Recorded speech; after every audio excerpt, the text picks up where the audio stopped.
ውጣ ከዚህ ውጣ ሂርታ ባለጌ ምናምን አሁን ይላል እንዴ? ምን ሆነ ነው አንተ? በጣም እዚህ ቁጭ ብለን ፖለቲካ ይሰራሉ ማለት ነው። ከቅድም ጀምሮ እኮ ነው ፖለቲካ በደንብ ያሰራችሁት። አማን ስተቱ እኮ ኤፍሬም ነው እንትን ያለው እንደዚህ እነዚህን ሰዎች አይ ቲንክ አንድ ነገር ልናገር ነኝ። እኔ እስከዛሬ ተናግሬ አላውቅም። ላለፉት 2 ዓመታት ፐርሰናል አታክ ከተደረጉ ሰዎች መካከል አንዱ ነኝ። ስለማይችሉኝ አፍተሮ ላይ አይችሉኝም። ባይዘው ተደራጅተህ ብትመጣ አትቋቋማኝም። ባይዘው በግልጽ ነው የምናገረው።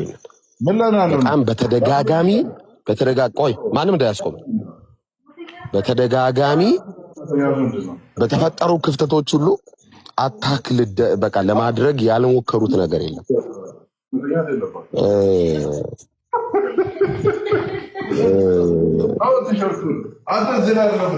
አማን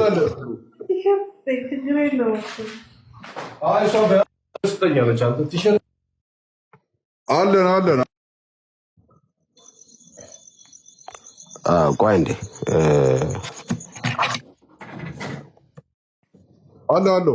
አለው እንዳልኬ ቴንክ ዩ መናገር የፈለኩት ነገር ስላለ ነው። ሲሪየስሊ ማውራት ያለብኝ ነገር አለ።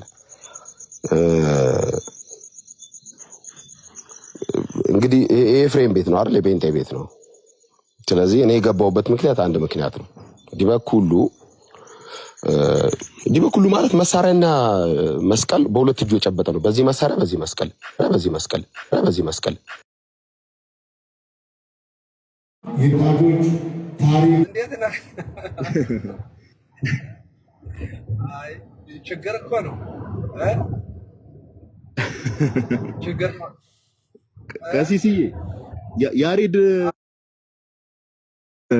የሚጠይቃቸው ማስረጃ እናሳይ ብለን ስንገባ እንግዲህ ያው ጀመሩ የስድብ ናዳና ኤኒዌይስ እስቲ በቃ እዛው እኔም እኮ አዲስ አካውንት ከፍቼ መምጣት ነበር። እሺ ነው የምትነፍሰው። ይቅርታ እነሱን ወክዬ የተደረገው ነገር ልክ አይደለም። በጣም በልግና ነው። በእርግጥ ከቁጥጥሩ ስር ውጭ ነው። ጥፋት የለበትም። ግን በጣም ይቅርታ ቀሲስ፣ አይጠበቅም ከክርስቲያንና በጣም ተናድጄ በውስጥ እኮ ተዘል ነበር ራሱ ውጡ እያልኩ ነበርና በጣም ለዛ ነው። እንግዲህ ተባረኩ። መነሻው በነገራችን ላይ የሁሉ ንዴት፣ የሁሉ ቁጣ፣ የሁሉ ብስጭት፣ የሁሉ መናከስ ለምን እንደመጣ እኔ በጣም ይገባኛል። አንዳንዶቻችሁ የተረዳችሁት አይመስለኝ።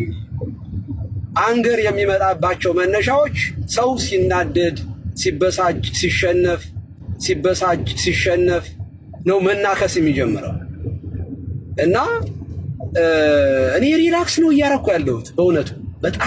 በጣም እንደዚህ ዘመን የተወደደ ዘመን አለ ብያለሁ። አንደኛ በእናንተ በወጣቶቹ የሚሰማኝ ስሜት መድኃኔዓለም ምስክሬ ነው። ውስጤ እፎይ ነው የሚለው። በቃ በጣም ሐሴት ነው የሚያደርገው። የሆነ በቄስና በመነኩሴ በዲያቆን ላይ የተንጠለጠለ እውቀትና እንትን ወደ ምዕመናን ወርዶ ምዕመናን በዚህ ደረጃ ቴዎሎጂውን የዚያንንም የዚህንንም አውቀው በቃለ እግዚአብሔር ጅራፍ መግረፍ መጀመራቸው እኔ ልክ ጌታ የአንጽሖተ ቤተ መቅደስ ጅራፍ አበጅቶ ወንበዴዎችን ገርፎ ከቤተ መቅደሱ እንዳጸዳቸው ምንፍቅናን ከቤተ ክርስቲያን ጠርጎ የሚያወጣ ጎርፍ ነው የሚታየኝ፣ ማይበል ነው የሚታየኝ። ይሄ ነገር እንዴት ነው ሪላክስ ያላረጋችሁበት? አንዳንዶቻችሁ በጣም ትናደዳ። አይኖ በቄስ የተለመደው በቄስ ቤት ዝም ብሎ የተሸፈነ ነገር ምንም በቃ ብህትውና የሚመስል የሆነ ክብር የሚመስል የተደበነ ነገር ለምዳችኋል። እና እኔ አሂት እንደዚህ ያለውን ህይወት አልጠላዋለሁ በእውነት ነው። እና ለወንጌል ምንም ነገር ትንሽ ነገር ጠጠር ከጣልኩኝ እኔ አም ሰክሰስፉል እውነት ለመናገር እኔ እፈልገዋለሁ። እሱን ነው የምላችሁ። እና እኔ ስሜቴ እዛ ጋር ስለሆነ የጣልኩት የወረወርኩት ጠጠር የጎልያድን ግንባር መጥቶ ነው የምታየው። ሲንፈራፈር ነው እያየሁት ያለው። ንዴታቸው በሰጠቻ ስካር እኮ ነው ስካር። ያውን አማን ሰክሯል። በውስጥም ሰዎች ሰክረዋል። በቃ ወይን ጠጅ ጠጥቶም ሊሆን ይችላል አይታወቅም። አልበለዚያ ይሄ ክርስቶስ ለዓለም አልሞተም የመንደር ክርስቶስን የመንደር ትምር የመንደር አዳኝ የሰፈር አዳኝ አድርጎ በስትረስ ውስጥ የሚኖር ሰው ነው። ስለዚህ ይሄ ትምህርቱ ክርስቶስ የዓለም ቤዛ አይደለም ከሚል ቅርሻት የሆነ ትምህርት አለመጨናነቅና አለመናደድ እንዴት ይችላል? እንዴት ይችላል? ቀለም ያደል እንዴ ጥባጥብ እየተጫወተበት ያለው በሱ ምክንያት በየቀኑ 20 ሰዎች አለ። ትናንትና ራሱ ኤርሚያስ ሲናገር 20 በቀን 20 ሰው ነበረ ጌታን የሚቀበለው ኢየሱስ የዓለም ቤዛ አይደለም በማለታቸው ትናንትና እኮ ነው የምነግራችሁ፣ ከትናንት በስቲያ ይሄ ኮርነር ያስያዘው ነገር ስለሆነ ሲናደድ ከየት እንደሚመጣ ብትረዱ ጥሩ ነው። እኛ ባለድል እኛ አሸናፊዎች ነን። ስለዚህ ሪላክስ እያደረግን መጋጋጣቸውን ስድባቸውን መገለጫቸው ከሆነ ክላሪፋይ መስጠት እችላለሁ። ኮሜንቶቻቸውን ማስተያየቶቻቸውንም ስጡ። በርቱ፣ ጠንክሩ ነው ብለው ጊዜ ስትልኝ ያሬዶ ጥያቄ ምን ነበር? ኤፍሬም አሁን አንተም ተመርጣል ያስወጡት ይሄንን ቀሲስ ማለት አንተም ተመርጣል። ጥያቄ ምን ነበር?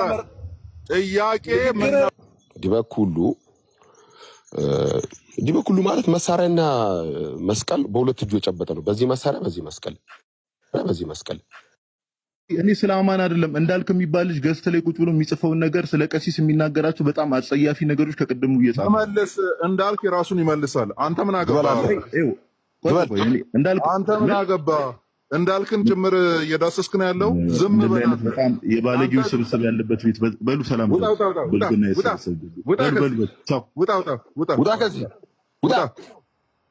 ስትጠይቀው እኔ እንደሆንኩ አድርገህ ጠይቃለህ። ቦታም አለ እንደሆንኩ አድርገህ ትጠይቃለህ። ስጠይቅ ያንተ ጥያቄ። በዓለም ዙሪያ ያላችሁት ኦርቶዶክሳውያን ክርስቲያኖች ይህንን ቪዲዮ 5 ጊዜ ኮፕሊንክ አድርጉልኝ። በተቻላችሁ መጠን አካውንቱ እንደ ድሮ ስላልሆነ ሁላችሁም ሼር፣ ኮፕሊንክ፣ ዱዊት አድርጉልኝ። በዚህ አጋጣሚ ይህንን ነገር አይታችኋል። ትላንትና ማታ ዲቤት ነበርና ወይም ደግሞ ውይይት ነበረ። ቀሲስ ዲበኩሉን እንዴት ሲናገር እንደነበረ አንድ ወጠጤ ውርጋጤ የነበረ ሰው ቤተክርስቲያንን አውቃታለሁ የሚል በቅጡ ቤተክርስቲያንን የማያውቃት አንድ ዱርዬ ልጅ ነበረ እና ያም ልጅ ደግሞ ይህንን ኮመንት ሲጽፍ በኋላ ከዛ በኋላ ደግሞ በጣም የገረመኝ ሁለቱም ሰክረው በስካር መንፈስ ከሴት ጋር እየተዳሩ ሴቷን ምን ሲሏት ነበረ? ቃያችሁ ሸሚዝሽን አውልቂ፣ ችግር የለውም አውልቃለሁ እያለች ነው እየሰማቸው የነበረው። በዚህ አጋጣሚ እንዳልካቸው ዘነበ የት ቸርች ነው ህብረት የሚያደርገው ካላችሁኝ ነቢይ ጥላውን የሚባል ብዙ ሰዎች የነቢይ ጥሌ ትምህርት ይመቸናል፣ የነቢይ ጥሌ ትምህርት እንዴት ነው የሚገርመው ሲል እንኳን ምዕመኑ የእሱን ትምህርት የተከተለው ልጅ አይደለም የእሱን ትምህርትን የሚያስተምረው ራሱ መጋቢ ምዕመኑ እንደዚህ ከሆነ ያ መጋቢ ራሱ መጠርጠር መታሰብ መቻል አለበት። የትኛው ኢየሱስ ነው እንደዚህ የሚያስተምረው?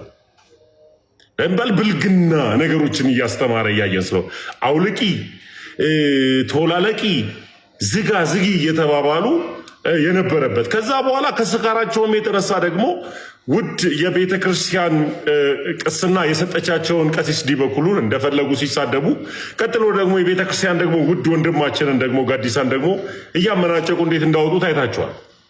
የትኛው ኢየሱስ ሲሆን በቲክታክ ወንጌል እያሰራ በአካል ደግሞ ዝሙት የሚያሰራ በጣም ይገርማል። አምልጡ፣ ተጠንቀቁ። የጥላውን ትምህርት ይመቸኛል ስትሉ የእሱ ተከታዮች የት ዓለም ላይ እንዳሉ ወቁ።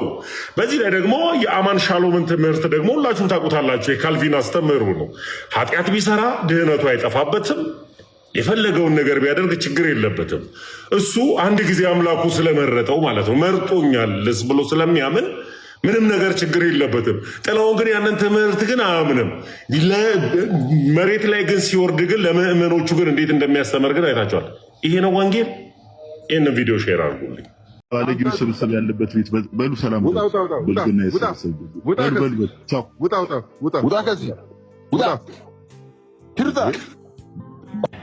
ጋይዝ ምን ይባላል መሰላችሁ? 30 የሆነው በምንድን ነው ይላሉ? በምክንያት ነው ይላሉ። ከጠጡ አያሽከርክሩ፣ ከሰከሩ አይንዱ ይባላል። እና ሰክራችሁ ቅምቅም አድርጋችሁ ጨብሲያችሁን ዘጭ ብላችሁ ላይቭ የምትገቡ ሰዎች በጣም ኮንሲደር ማድረግ መቻል አለባችሁ። ሲቀጥል ምንድነው ግን እንደዚህ ትክትክ ያደረግ ምንድነው እንደዚህ ውስጣችሁ የፈላው ምንድነው?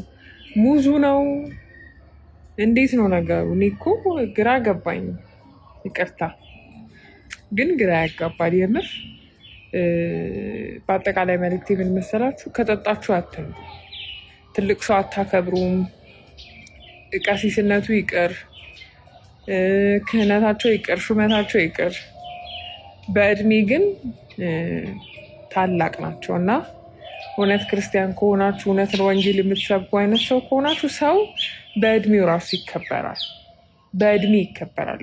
መጽሐፍ ቅዱስ ከታላላቆቻችን እንድናከብር ነው። አባት እናቶቻችን እንድናከብር ነው። ስናከብር መንገድ እንደሚቃላልን ነው የሚነግሩን እና እባካችሁ ጠጥታችሁ የምታሽከርክሩ ሰዎች ሰው ላይ እንደዚህ አይነት ከባድ አደጋ ማለት የሆነ ተዝረከረከ ነገራችሁን ከማውረዳችሁ በፊት ስትጠጡ አትንዱ። በቃ ሴፍ ቢ ሴፍ ጋይስ። ወዳችኋል። ሰምተሻል? ምን እንዳለ ሰርግ ነበር አለ። ሰርግ ቆይማ ኦርቶዶክሲያን ጾም ላይ ሰርግ ጀመራችሁ? እንዲ ኦርቶዶክሲያን ንገሩን።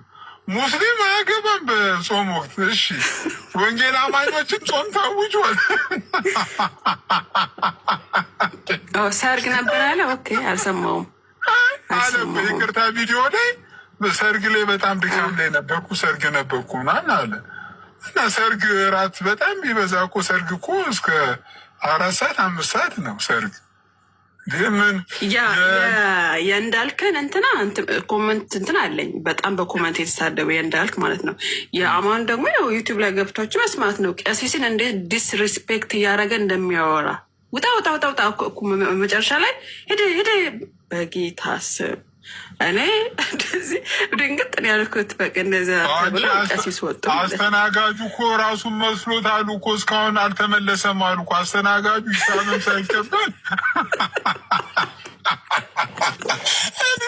ለሁለት ውጣ ሲሉት መስሎት አሉ አስተናጋጁ ደንግጦ አሉ።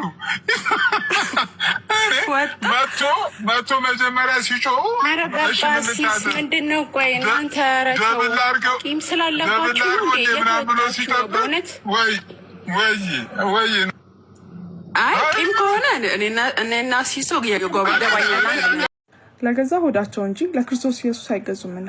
ያያ መቼ ነው ወደ ኢየሱስ የምመጣው? እባክህ ያያ እስከ መቼ ድረስ ነው ተረት ውስጥ ያለው? ደጋግሜ ተነግሬያለሁ። እኔ አራበኝም፣ አልቸገረኝም፣ አልመጣም። አሁን አይርምህም፣ ሊርምህም አይችልም። አታውቀውም። ይሄን ዓለም ሰው እንዴት ሀገር ቀይሮ አስተሳሰቡ ትንሽ አያድግም? አንተ የሄድክባት ሀገር እኮ በማንበብ ታምናለች።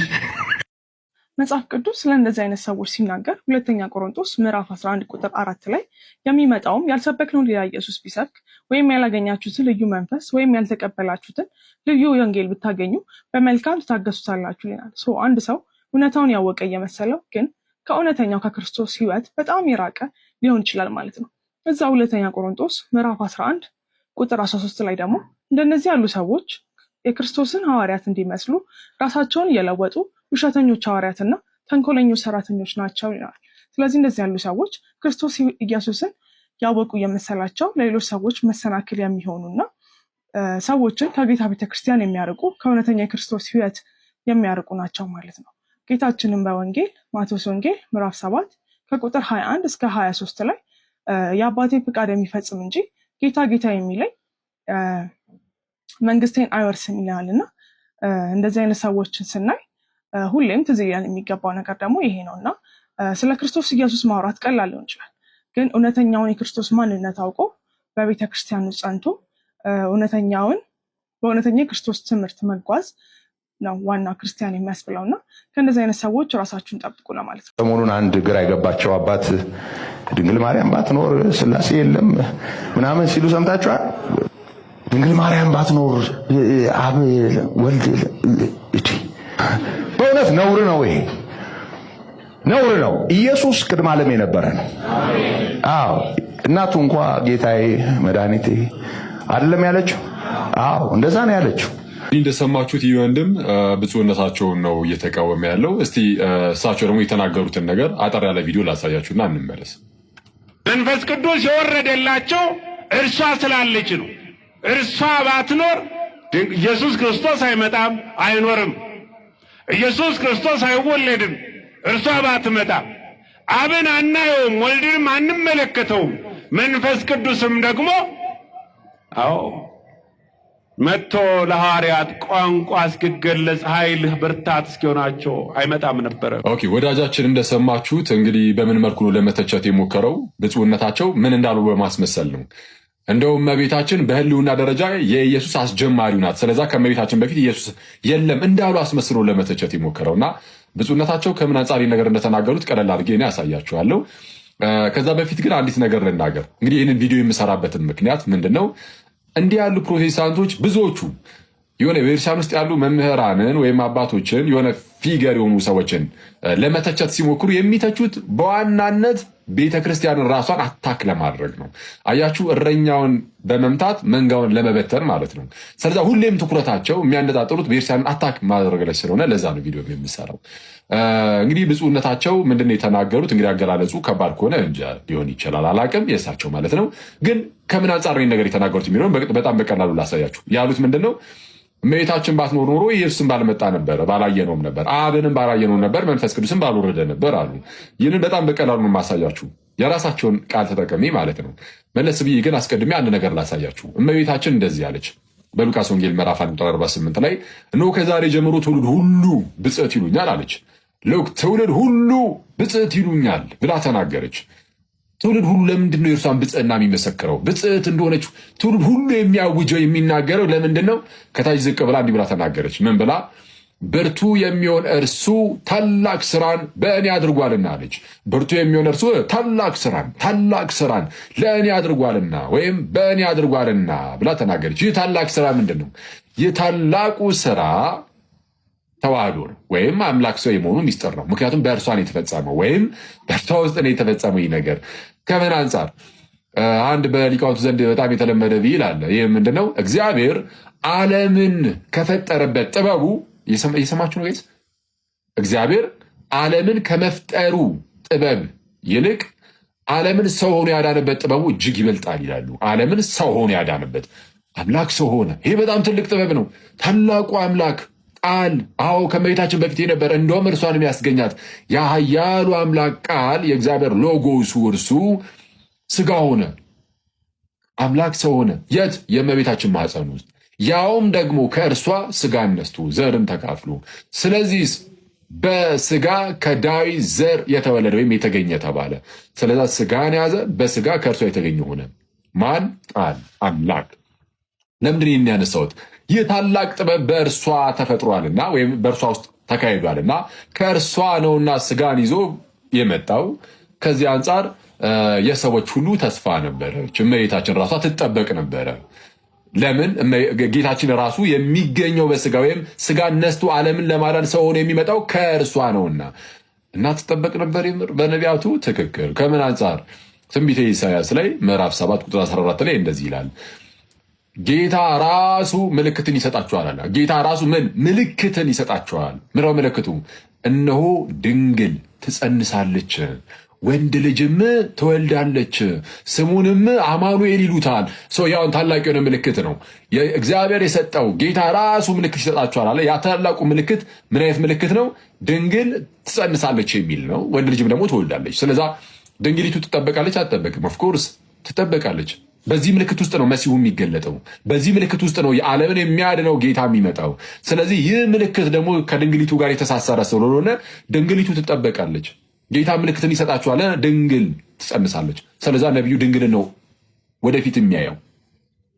ከእርሷ ደግሞ የሚመጣውን አማኑኤል የሚመጣው ኬት ስለሆነ ከድንግሊቱ። ለምንድን ነው በተስፋ እንደዚህ የሚጠበቁት? ዓለምን የሚያድነው በስጋ ተገልጦ ስለሆነ። የሚገለጠው ደግሞ እንዳትረሱ ከማን ነው? ከድንግሊቱ። ድንግሊቱ ከሌለች አማኑኤል አይገለጥም። ምክንያቱም ምልክት ተብለናል፣ ተነግሮናል። ጌታ ራሱ ምልክትን ይሰጣችኋል ነው የተባለው። ሰው ምልክትን ይሰጣችኋል ከተባለ በኋላ ድንግሊቱ ባትኖርም እንደዚህ ዝም ብሎ ነው የሚመጣው የሚባል ነገር የለም። በቃ በድንግሊቱ በኩል ነው የሚመጣው። አለቅ። በድንግሊቱ በኩል ይመጣል። በድንግሊቱ በኩል ይመጣል። ኦኬ እንዲህ ካልን እኛ አባት ምን ብለው ነው የተናገሩት? እመቤታችን ባትኖር ኖሮ ኢየሱስ ባልመጣ ነበር አሉ። አዎ ምልክቱ ሲከሰት ያኔ ነው። እሱም በዘመን ፍጻሜ ነው። ለዛ ነው ገላትያ 4:4 ላይ ምን ያለው ቅዱስ ጳውሎስ በዘመን ፍጻሜ እግዚአብሔር ከሴት የተገኘ ልጁን ላከ የሚለው ወይም ከሴት የተወለደ ልጁን። መቼ? በዘመን ፍጻሜ። የዘመኑ ፍጻሜ የደረሰው ከእመቤታችን መምጣት ጋር ተያይዞ ነው። የድንግሊቱ እግዚአብሔር ባወቀ አስቀድሞ ምልክት ይሰጣቸዋል ስላለ የዛች የድንግሊቱ መምጣት የዘመን ፍጻሜ ነው። አይተዋል። የዘመን ፍጻሜ ነው። ይሄ ፖፕ ሽኖዳም እንደዛ ይላሉ። ፖፕ ሽኖዳ ሳልሳዊ፣ አቡነ ሽኖዳ ሳልሳዊ የግብፁ እሳቸው ሴንት ሜሪ የሚል አንድ የሆነ ፓምፍሌት ነገር አላቸው። እዛ ላይም ይህን ነገር ያስቀምጣሉ። ለማንኛውም የዘመን ፍጻሜ ደረሰ ድንግሊቱ ላይ። እመቤታችን ባትኖር ማለት የዘመን ፍጻሜ ባይደርስ ማለት እኮ ነው። በሌላ አማርኛ የዘመኑ ፍጻሜ ባይደርስ ኖሮ ምልክቱ ገና ባይመጣ ኖሮ ኢየሱስን እናየዋለን? አናየውም። ምልክቱ ባይደርስ ገና የዘመን ፍጻሜ ባይደርስ ኖሮ ጌታ ኢየሱስን ባላየነው ነበር። ጌታ ኢየሱስን ያየነው መቼ ነው? ቃልም ስጋ ሆነ ሲባል ቃልም ስጋ ሆነ በእኛም አደረ ጸጋና እውነትንም የተመላን ይልና አንድ ልጅም ከአባቱ ዘንድ እንዳለ ያለውን ክብሩን አየን። አይተዋል። አየነው፣ ዳሰስነው እያለ አንደኛ ዮሐንስ መልእክት ምዕራፍ 1 ቁጥር 1 ላይ እንደሚናገረው አየነው። የህይወትን የዘላለምን ህይወትን እርሱም የተገለጠውን አየነው ይላል። ከአብ ዘንድ የነበረውን ያንን የዘላለምን ህይወትን መች ስጋ ሲሆን። ስለዛ ኢየሱስ ባይኖር ኖሮ እመቤታችን ባትኖር ኖሮ ኢየሱስን ባልመጣ ወይም ኢየሱስን ባላየነው ኖሮ ባልነበር ሲባል በስጋ ከእርሷ ስለሚመጣ ከዚህ አንጻር ነው። ይሄ ቀላል አይደለም በጌታ። ከዛ ቀጥሎ ደግሞ አብንም ተናገረላቸው። አብን ከምን አንጻር ተናገረ? ኢየሱስ ይኸው በስጋ ተገልጦ ታየ ከእመቤታችን ተወልዶ። እርሱ ደግሞ ማንን አሳየን? ኢየሱስን ያየ ማንን አየ? አብን አየ። አብን ተረከው። እዛው ዮሐንስ ወንጌል ምዕራፍ 1 ዝቅ ብላችሁ ቁጥር 18 ላይ መቼም ቢሆን እግዚአብሔርን ያየው አንድስ እንኳ የለም፣ በአባቱ እቅፍ ያለ አንድ ልጁ እርሱ ግን ተረከው ይላል። እና በአባቱ እቅፍ ያለ አንድ ልጁ እርሱ ግን ተረከው። ስለዚህ ለፊልጶስ ደግሞ አብን አሳየን ትላለህ እንዲህ አለው። አብን አሳየን እና እንደው ይበቃናል ሲለው እኔን ያየ አብን አይቷል። ኢየሱስን ያየነው ደግሞ በስጋ ተገልጦ ሲመጣ ነው። ስለዚህ ኢየሱስን ባናየው ኖሮ አብን አናየውም። ኢየሱስን ደግሞ ያየነው ከእመቤታችን በስጋ ስለመጣ ነው፣ ስለተወለደ ነው አይደል? መንፈስ ቅዱስንም ደግሞ ቢሆን ጌታችን በስጋ ተወልዶ ከዛ ተሰቅሎ ከዛን ከፍ ከፍ ብሎ አድርጎ በአባቱ ቀኝ ሲቀመጥ ያኔ ነው የላከው። እና መንፈስ ቅዱስንም የላከው ጌታችን ኢየሱስ አስቀድሞ የድኅነት ስራን ስለሰራ ነው። ከማን ተወልዶ? ከእመቤታችን። አሁን ይህንን አያይዘው እንዲህ ብሎ ተናገሩ። አገላለጻቸው እንዳልከው ምናልባት ትንሽ ከበድ የሚል ከሆነ እንጂ አላውቅም፣ ግን ይህንን ነገር ለማስረዳት እንጂ እመቤታችን በህልውና ደረጃ የኢየሱስ አስገኝ ናት ማለታቸው አይደለም። ወይም ከእመቤታችን በፊት ኢየሱስ የለም አብም አይታወቅም ጭራሹን የለም ማለት አይደለም። ልክ አባ ዮሪ ዘጋስጫ ምን ይላል? ከድንግል በተወለድክ ጊዜ ከአብ የመወለድህ ሚስጥር ወይም ሃይማኖት ተገለጠልን ይላል። አየህ፣ ከእመቤታችን በስጋ ሲወለድ ከአብ የመወለዱ ሚስጥርም በደንብ ይገለጣል። ሃይማኖቱ በደንብ ግልጽ ሆኖ ይመጣል። የሥላሴ ትምህርት በጣም ግልጽ የሆነ በሐዲስ ኪዳን ነው ብሎ ሊቃውንት የሚያስረዱትም ለዛ ነው። ይቆየን።